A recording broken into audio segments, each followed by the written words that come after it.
Hello and welcome to History with R&R special broadcast with Stone Loki and Mexican Iron Man. How are we doing today, gentlemen? Very well, sir. How are you? Not too bad, not too bad. I'm doing good. I've got the stream playing in the background. Holy crap! So I'm hearing everybody twice. Hello, everybody. Hello, He's hello, used the to great hosting, Loki, the not used great to being Loki. on a show. It's the great Oh, Loki, no. the great Loki, the great Loki, the great Loki. Yeah, there you go. All right, so very, very quickly, just want to kind of give a quick little disclaimer. So, some of the views in this upcoming stream may piss a few people off, and I'm sorry for that, but oh well. Secondly, I just want to quickly remind everyone that since it is April, this is the last month that Doom's Memorial Mug will be in the store. After this month, it will be gone. As that's what I agreed with Paula. It would be up for 2 months, and then I would take it out of the store. So at the end of April, that mug will no longer be available. So get it while you can. All right, now that I'm done plugging, today I'm going to quickly kind of give you an overview. So I thought it would be interesting to take a look back because the modern look lately, we've been told that, trust the medical profession. Well, as a person who has been let down by the medical profession time and time again, I don't do that very well. The other one is that you're supposed to trust the establishment, that, science and the medical profession know what they're doing. Shocker, history would tell you that no, they don't. They haven't got a damn clue. Not a freaking clue. The other thing that we're told is that they have our best interests at mind. This is a crock of shit. This is an absolute crock. Throughout history, there have been moments where it has been public opinion and it has been science opinion that certain things should be done that we now look upon as absolutely horrendous. And some of them are, well, some of the worst tragedies known to mankind. And I think it's very important that we look back when we're asked to blindly follow anything, whether it's politicians, medical staff, science, anything. When you're asked to just blindly throw faith into something, stop and think for a second. Because history has proven that any time that the mass populace has been told to just blindly go along with something, there's usually some other reason for it. And it's never good. Ever. Nope. To kind of kick things off, there was a time in the United States, Canada, Europe, Germany, where euthanasia was considered on the cusp of scientific research. And the medical staff, all the people with DR in their name, backed it 100%. This was the way forward. For those who don't know what that is when they decided that if you had an ailment or a mental condition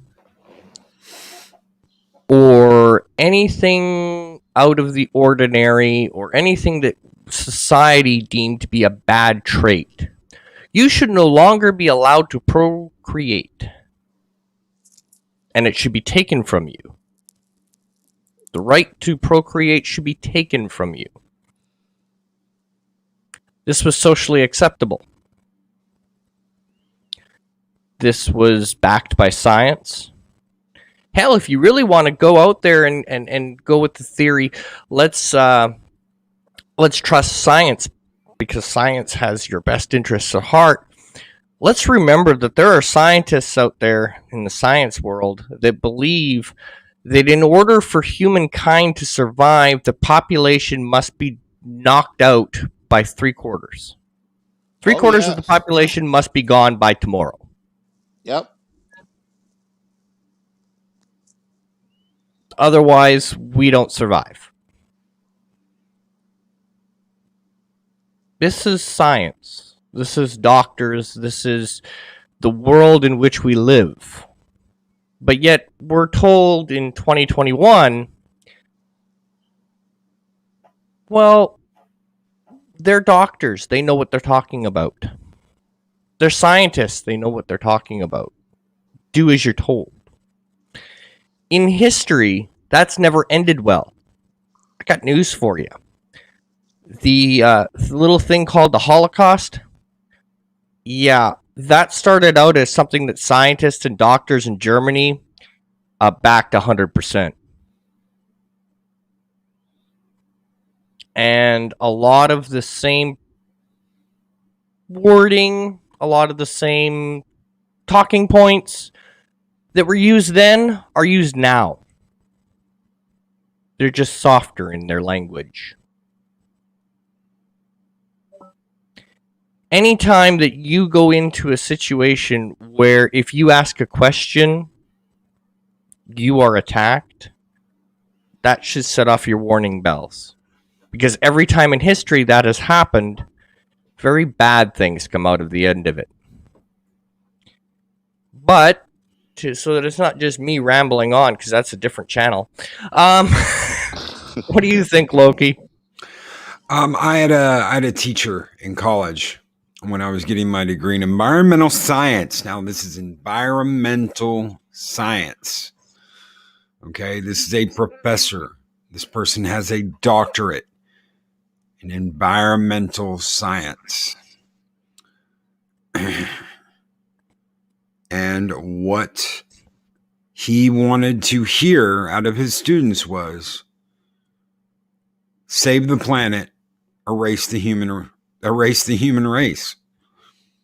Take out the humans, save the planet. The only way to save our planet is to get rid of all those pesky human beings, to wipe them out. Not just 2/3, all of them. Because as long as the human race exists, this can all come back to happen again. So you got to wipe out those pesky human beings and fill it with nice, cuddly animals and plants that kill each other and get rid of us. Egads. Yeah. Well, you Well, you were talking about euthanasia there, Canuck, and one of the things that happened. I mean, that actually was a philosophy that endured for quite some time in the medical profession. It actually had some of its origins with some of the deformities. I mean, long before there was plastic surgery, and in that medical field, was created. There were things like maladies, deformities, and it's almost like the way forward is to give up. I mean, Yeah. it's absolutely comical when you think about it in terms of science being the pursuit of excellence and the pursuit of knowledge, but it was considered an ailment for all kinds of things. Or I'm sorry, the treatment for all kinds of ailments, one way or the other, genetically born or diseases that appeared. It really endured for quite some time. Yeah. Well, and Colin P points out eugenics, which is kind of branched off of euthanasia. Absolutely. But eugenics in the 20s was big in the United States. Yep. Very, very big. As a matter of fact, there were a few laws that nowadays, if they were passed, would be what the fuck. But eugenics was big in the 20s, early 30s in the United States. And then another country took the lead in eugenics. As a matter of fact, there were scientists and doctors in the United States throwing up the red flag saying this country is getting ahead of us. We must catch up. They're doing it right. What may shock a lot of new people is that that country they were talking about was Germany. Germany had it right. Germany was getting ahead of them. This was the concern in the late 20s, early 30s. That as far as eugenics were concerned, Germany was ahead. And they needed to catch up. That was coming from your medical staff and your scientists. Now we look back on it as a little thing called the Holocaust, and children going up in chimneys and go, "What the hell?" And it is now considered the worst atrocity known to man. But back then,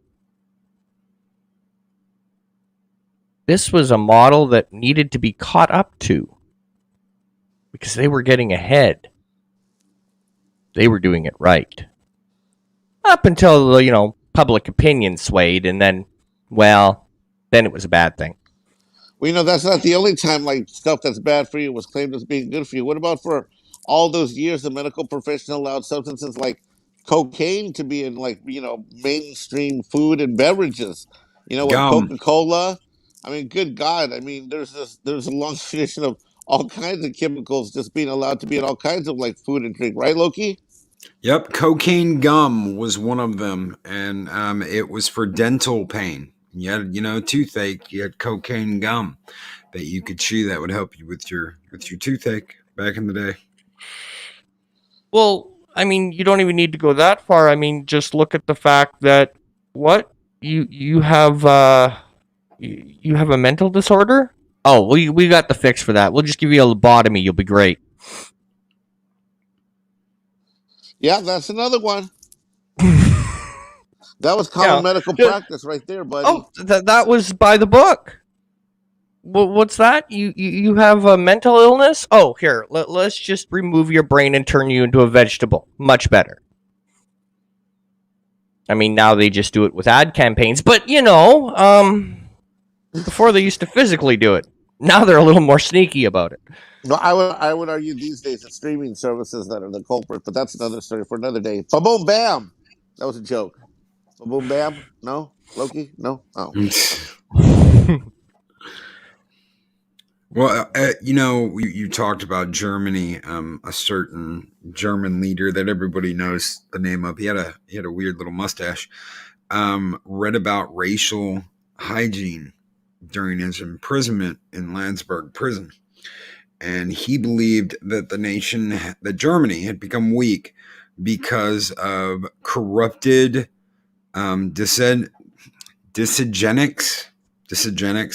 At least that's how I think. Dysgenics, the infusion of degenerate elements into its bloodstream, meaning that if you basically bred outside of your common stock, that you were inviting unhealthy elements into your race and creed. And this is one of the reasons why they went the way they did. Common stock. I like that word. Yeah. And not only that, but if you think about it, if you go back to just in Germany itself, nurses were paid like midwives. When a child was born, they were paid to tell the government, "No, this child ain't right, ain't normal." They were paid for it, and it started slow. It started very slow. First, they were just told, "Please escort patient A to room B."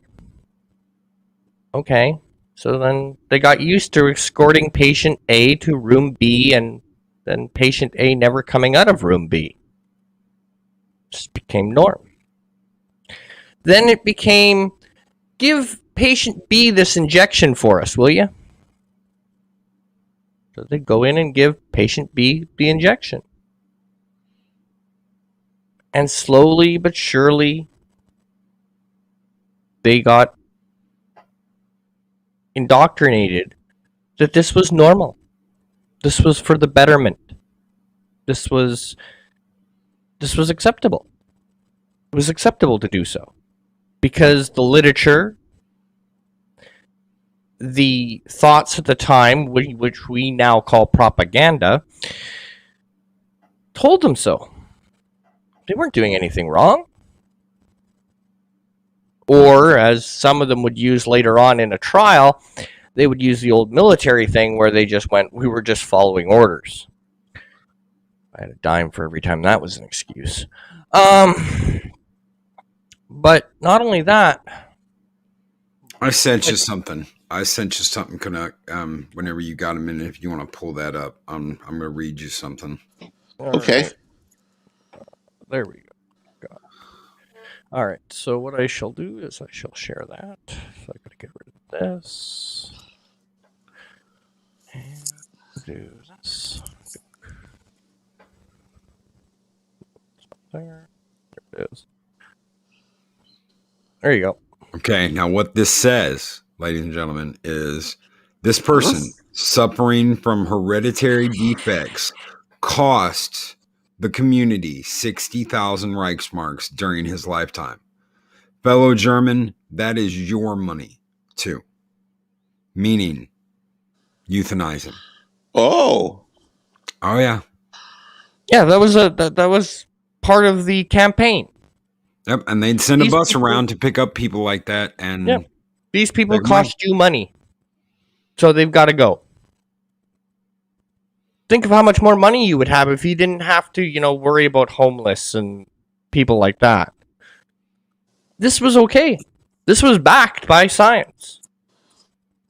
This was backed by the doctor firms. It's humane. yeah, it's man. Oh my God. Yeah. Throughout their lives, they will cost you $100,000. Wouldn't it be just better if we got rid of them now? That was the propaganda back then. The propaganda back then was, well, this is a strain on our economy, a strain on our resources. It's just more humane if we get rid of them now. And that was just a drawing, like some kind of fictitious person. I mean, No. like, that's an actual person with an actual doctor. Oh my. Yeah, the abortion policies were conceived alongside the eugenics program. Upon coming to power, the Germans restricted advertisements on the sale of contraceptives in May of 1933. They reintroduced earlier laws outlawing the advertisement of certain procedures to the public.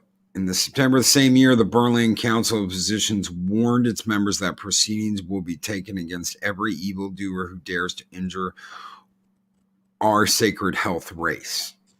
The procedures were placed under strict political control, giving the government complete control over those procedures. I don't want to keep saying the abortion word, so I'll just say the procedures. For eugenics reasons were also prohibited during this period, but in some hereditary health courts, such procedures were exempt from punishment.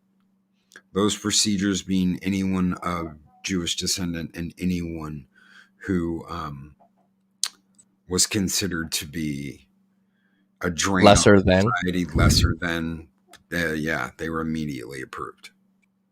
So basically, wow. General German people know. Everyone else must have.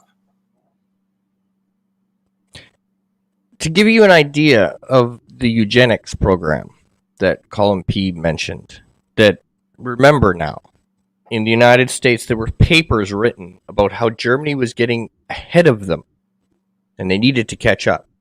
What they were talking about was nurses, doctors, midwives would report when an abnormality happened at birth. The child would be then taken from the parents, or the parents would be convinced that it would be best for them to treat the child. The child would then be, put in a gas chamber and then sent up a chimney.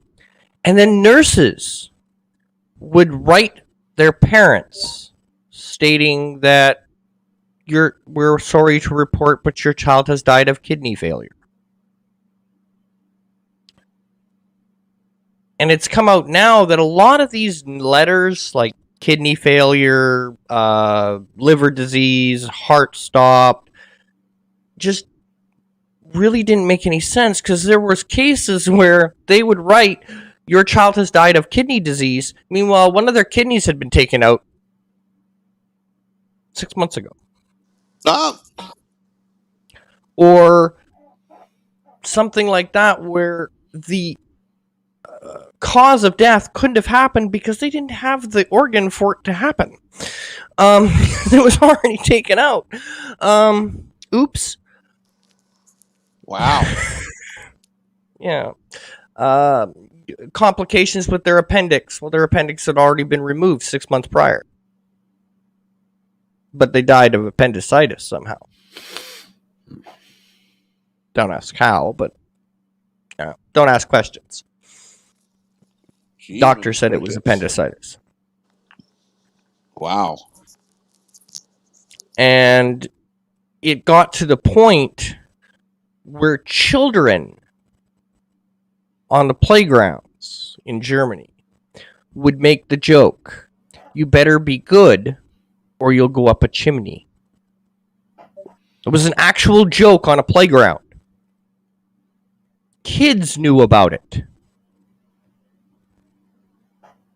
To the point they would bug each other and tease each other on the playground, "You better behave or you'll go up a chimney."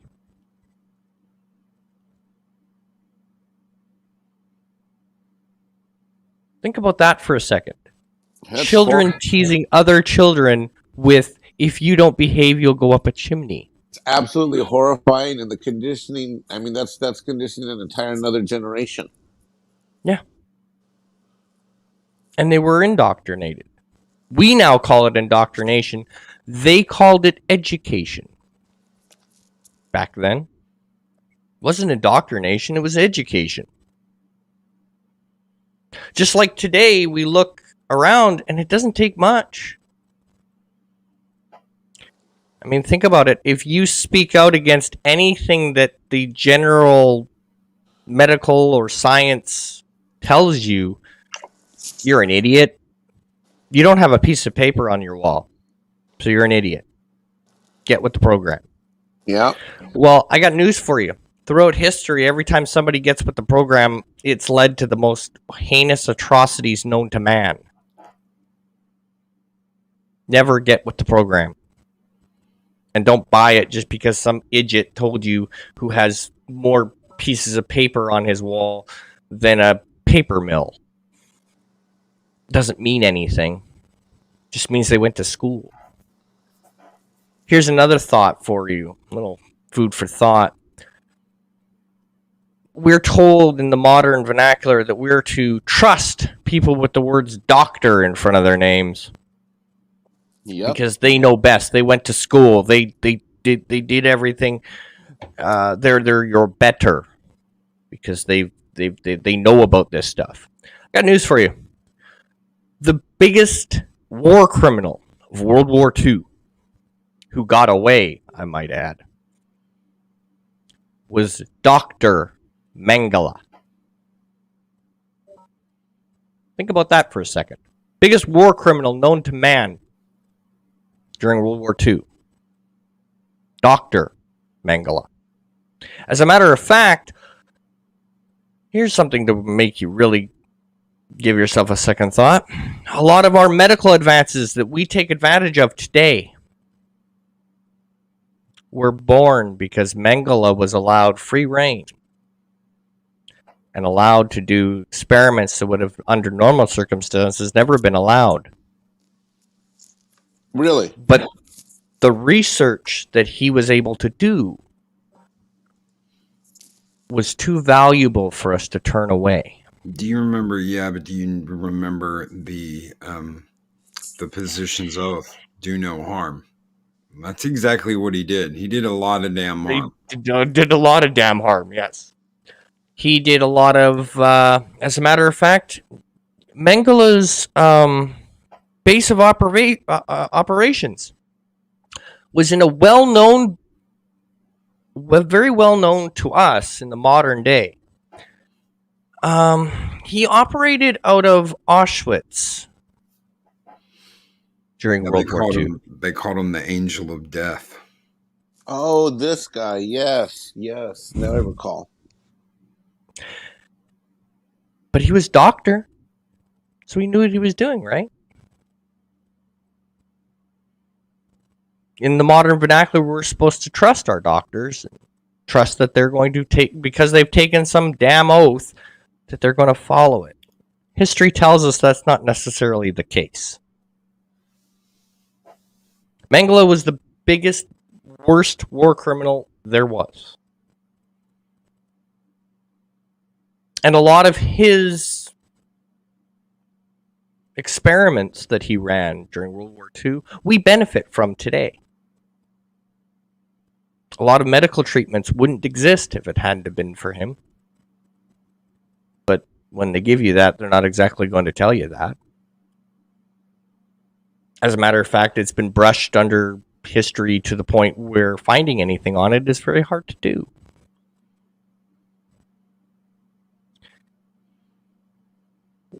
History has a wonderful thing, and I think that's why, and I'm going to touch on this on Monday, so I don't want to get into it too much, but I think that's why people want to delete it.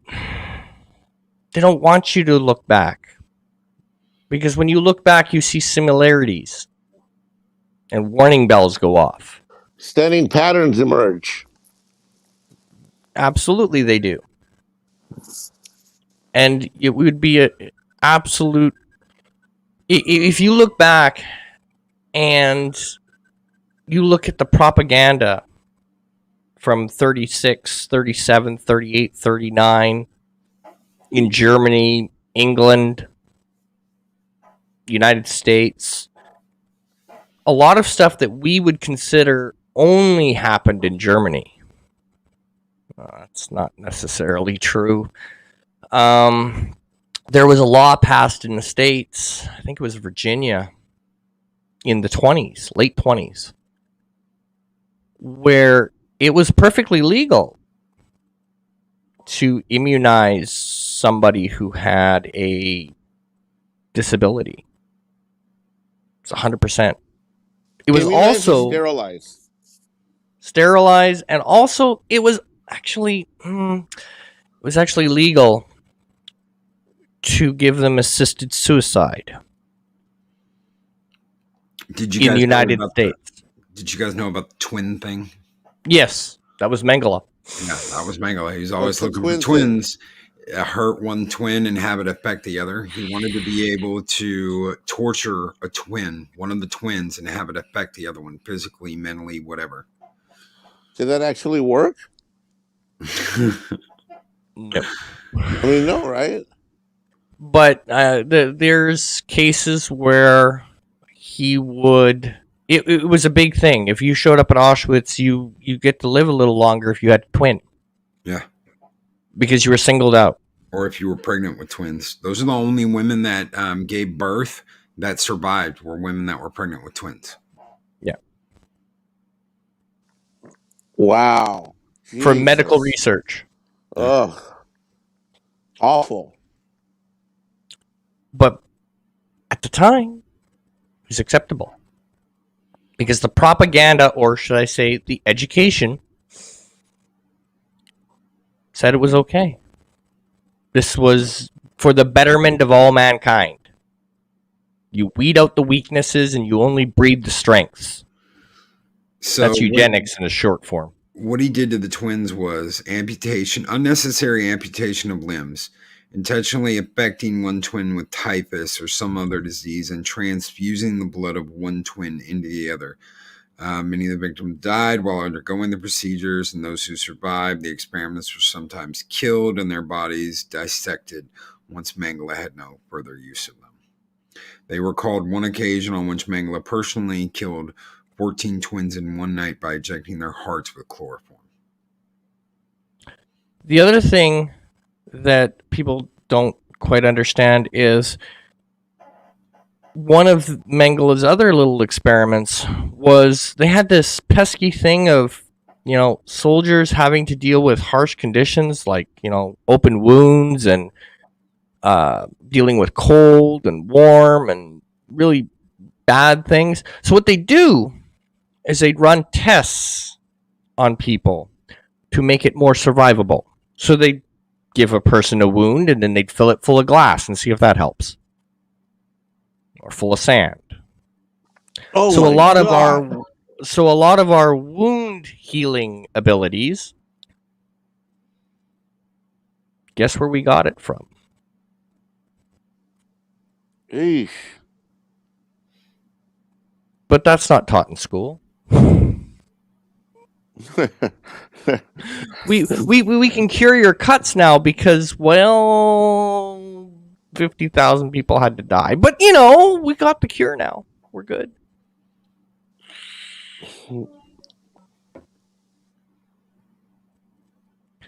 And the sad part about it is he survived World War II. Matter of fact, he died drowned. He drowned in ocean somewhere. South America. On a beach. Living out his days with a margarita. No big deal. Under the name Wolfgang something. Yeah. Yeah.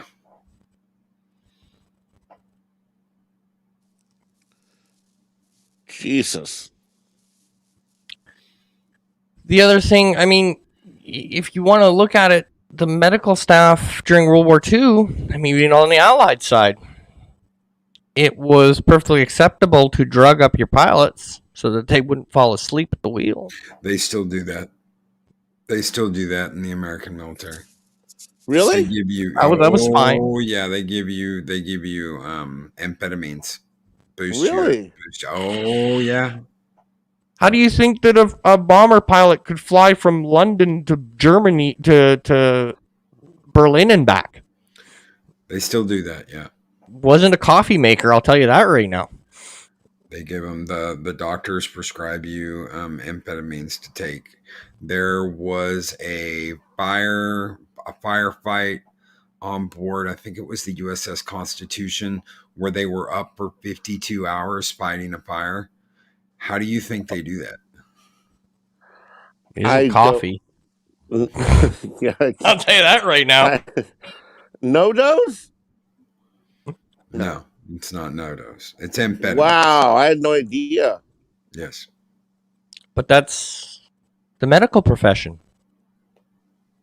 There is a need for something, and so it's excusable.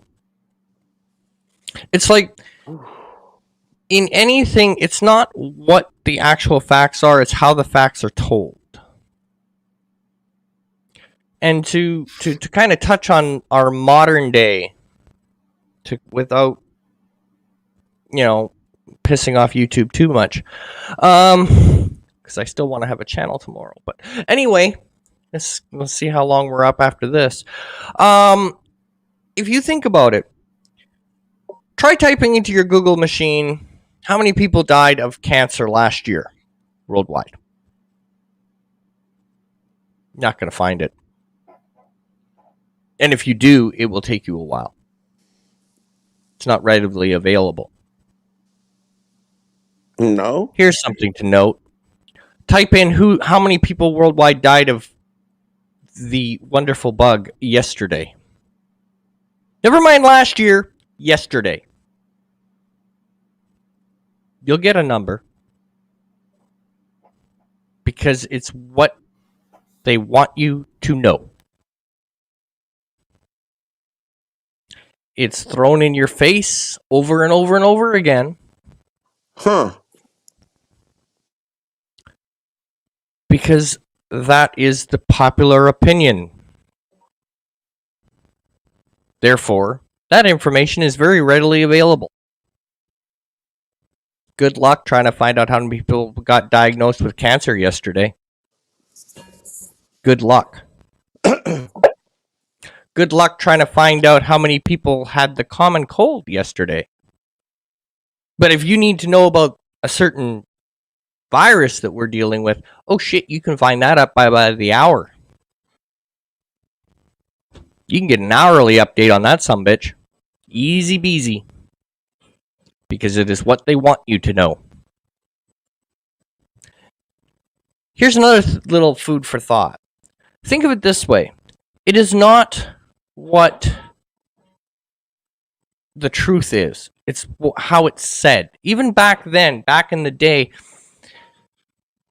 they would word things certain ways. Like, well, it is tragic that these people have these conditions, but they're just a drain on our economy, and our economy is suffering right now. Do we want to spend $100,000 keeping these people, or do we want to spend $100,000 on making sure you have food tomorrow? Whoa. Now think about it this way. How concerned would the world be if what we heard every day was, yeah, we have a new virus, but it's 90%, 98% survivable. No big deal. If that was the push, how many people would give a flying rat's ass? Nobody. Literally, less than nobody. Right? But if you word it, 19 people in our city died today. Let's not mention the 600 people that survived today. Just 19 people. That's the headline. 19 people died today. Well, that carries gives the day. that carries a little bit more weight. Yep. It's not what said, it's how it's said. Yep. And the context makes it that much more dramatic. And it's not a matter of, and I'm not saying that we, by no means do I say that this is all a bunch of BS. What I'm saying is I'm cautious. Now, for me, this last year has been hell. I have a weakened immune system. As a matter of fact, I'll go on record and state this. I take one of these a week. It's an injection that I inject into my stomach. It kills my immune system every time I do it.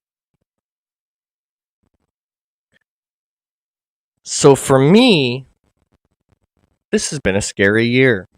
So I basically don't have an immune system. I walk around without one. But at the same time, even I, knowing that, go, wait a minute. This is a little too convenient. Because if you think about it, what concerns me about the modern day is there's a lot of parallels to other failed experiments on humankind, shall we say. There's never an end goal. There's no finish line. That finish line keeps getting moved. Right, we keep getting another strain, another whatever. Think about this. Okay, you're vaccinated. Yep. You test negative. Yep. It's still not good enough.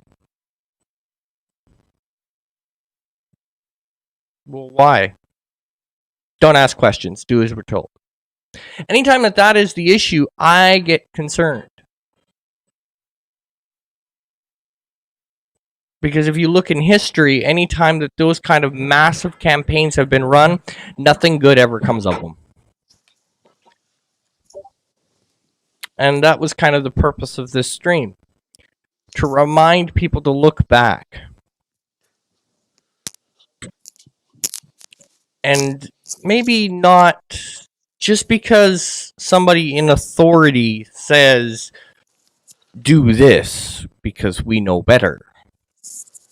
That's not always the case.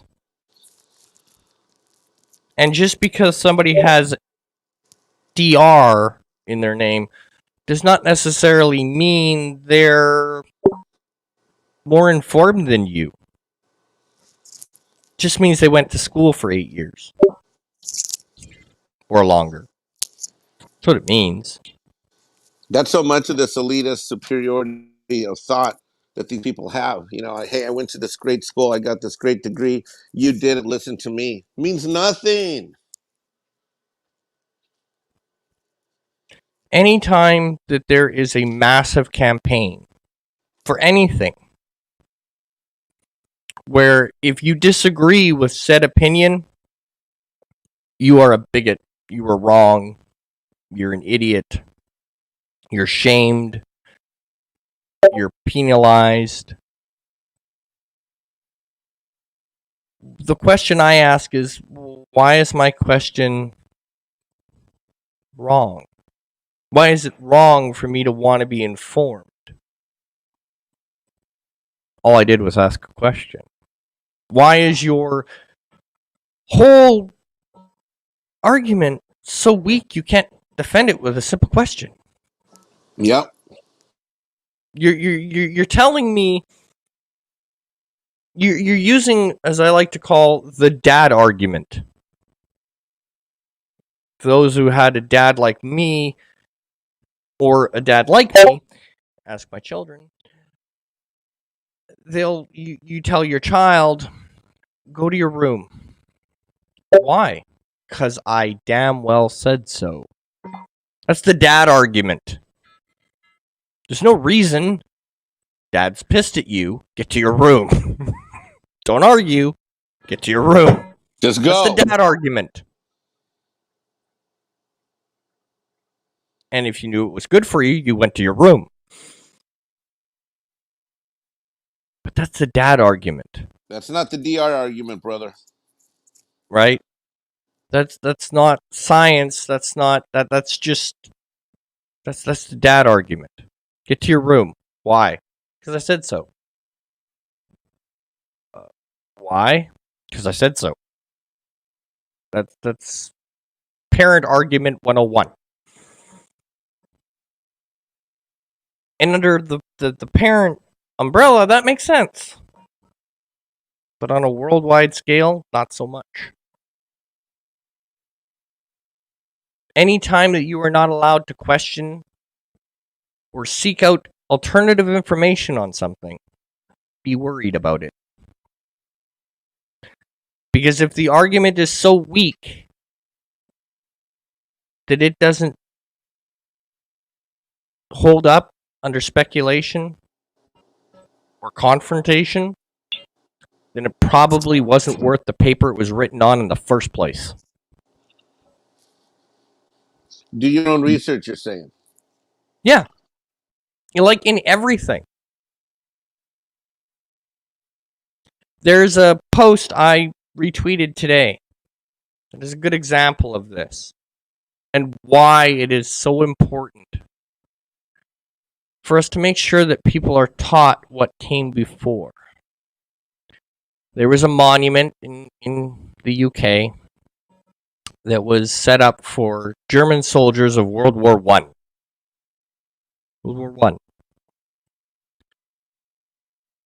I. And some idiots put a swastika on it, circle, and a cross through it, writing it off as a monument to Nazis. And damn it, I said the word. Oh well. Can I jump in here real quick? Yeah. There was this guy, and he said, if you tell a lie big enough and you keep repeating it, people will eventually believe it. The lie can be maintained only for the time as the state can shield the people from the political, economic, and military consequences of the lie.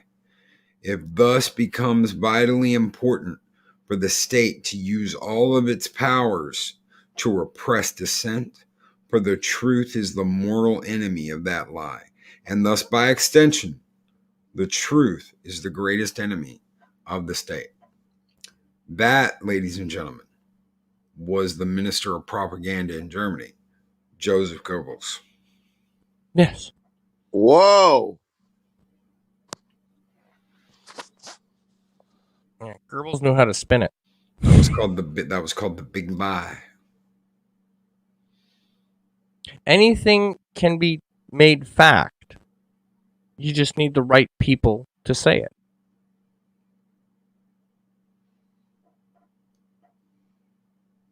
You need it to be backed by the right people. And throughout history, the words science has proven this. Or the other line they like to use is for the betterment of mankind. That's led to a lot of bullshit. Don't buy things on face value. Because at the end of the day, today's betterment of mankind is tomorrow's atrocity. That's not even me just spouting out bullshit. That's been proven throughout history. Indeed. I mean, just think about the arguments for anything that has ever held any person back throughout history. They're genetically not capable of doing such things. They're not educated enough. That was almost scientific fact for the longest time. Oh, they're wired differently than us. That was a popular opinion at one point. Today, that would be considered bigotry.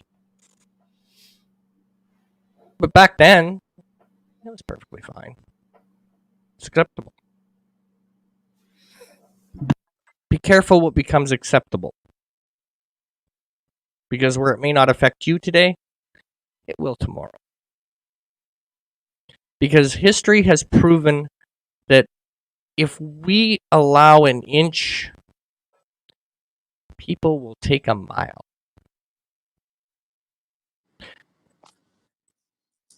Go ahead, Mexican Anime. No. I'm just very. You got me emotionally rocked by this, brother. I mean, we look at what's happening now. Look at how our lives have been turned upside down by this thing. All I'm going to say Yeah. is this thing, and it's. I can tell you from my own, for my, speak on behalf of myself, is that I'm making some drastic and dramatic changes this upcoming week after talking to my brother Loki, because I think I've been crushed. I think from a mental health standpoint, this thing is maybe biologically didn't affect me, but I think without a doubt, in mental health wise, it's affected me greatly. And Yeah. thank God thank God I'm not alone, and we have, thank God I have someone like Loki that cares about me, knows me well, because if we don't stay connected with one another, we can fall victim to, whatever lies or whatever this thing is that people want to, for their own purposes. I don't trust these power mongers for 2 seconds. I don't know how it is. How I just can't stomach how Bill Gates is going to tell me when things are going to get better when the guy basically stole computer chip code, many years ago. What the hell does this guy know about anything? Well, I'm coming up on my hour, and I don't like to go too longer than an hour. Kind of like Loki in that sense. But I'll put it this way. I'll leave you with this thought. Leave me with this Going thought. back to World War II, okay? Going back to World War II.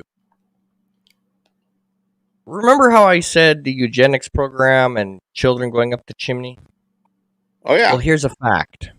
Here's a fact. It is historically accepted these days that without the medical staff, the Holocaust as we know it could never have happened. Without the medical staff, without the medical profession, the Holocaust as we know it could not have happened. Here's a sobering thought for you. The very first gas chambers turned loose on the Jewish community in the first camps that later were destroyed and then moved to Auschwitz and Birkenau. The first ones were dismantled and reassembled by the medical profession and overseen by the medical profession. Without them, that could never have happened. Without their cooperation, it could never have been done the way it was.